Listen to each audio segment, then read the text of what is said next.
ঝিনাইদহ জেলা পুলিশের মাসিক কল্যাণ সভা ও মাসিক অপরাধ পর্যালোচনা সভা অনুষ্ঠিত। আজ 25 ফেব্রুয়ারি সকাল 10 ঘটিকায় জেলা পুলিশ ঝিনাইদহের আয়োজনে পুলিশ লাইন্স ড্রিল শেডে মাসিক এই কল্যাণ সভা ও মাসিক অপরাধ পর্যালোচনা সভা অনুষ্ঠিত হয়।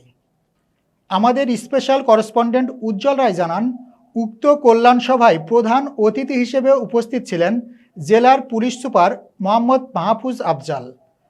কল্যাণ সভার শুরুতে বিগত মাসের কল্যাণ সভায় প্রস্তাবিত কল্যাণমূলক প্রস্তাবসমূহের অগ্রগতি পর্যালোচনা করা হয় এবং একই সাথে জেলা পুলিশের সকল থানা ফাঁড়িসহ অন্যান্য ইউনিটে কর্মরত পুলিশ সদস্যদের বিভিন্ন সমস্যা ও তার সমাধান এবং পুলিশের বিভিন্ন কর্মপরিকল্পনা নিয়ে আলোচনা করা হয়।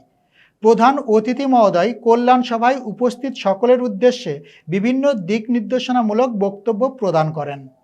এ সময় পুলিশ সুপার মহোদয় জানুয়ারি 2026 মাসের প্রশংসনীয় কাজের স্বীকৃতিস্বরূপ পুরস্কার প্রদান করেন।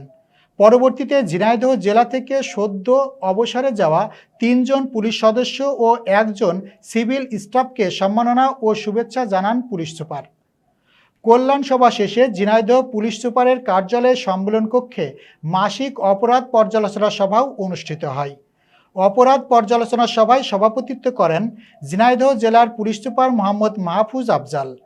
এ সময় উপস্থিত ছিলেন শেখ বিল্লাল হোসেন, অতিরিক্ত পুলিশ সুপার মুশফেকুর রহমান, অতিরিক্ত পুলিশ সুপার মোহাম্মদ মাহফুজ হোসেন, অতিরিক্ত পুলিশ সুপার সদর সার্কেল মোহাম্মদ আবু সায়েম, অতিরিক্ত পুলিশ সুপার মোহাম্মদ আক্তারুজ্জামান, সহকারী police super Shailkupa circle Mohammad Sohanur Rahman, medical officer police হাসপাতাল, সকল থানার অফিসার ইনচার্জগণ, ডিআইও 1 অফিসার ইনচার্জ, জেলা গোয়েন্দা শাখা, ট্রাফিক ইন্সপেক্টর সহ জেলা পুলিশের ঊর্ধ্বতন কর্মকর্তা, অফিসার ও ফোর্সবৃন্দ এ সময় উপস্থিত ছিলেন।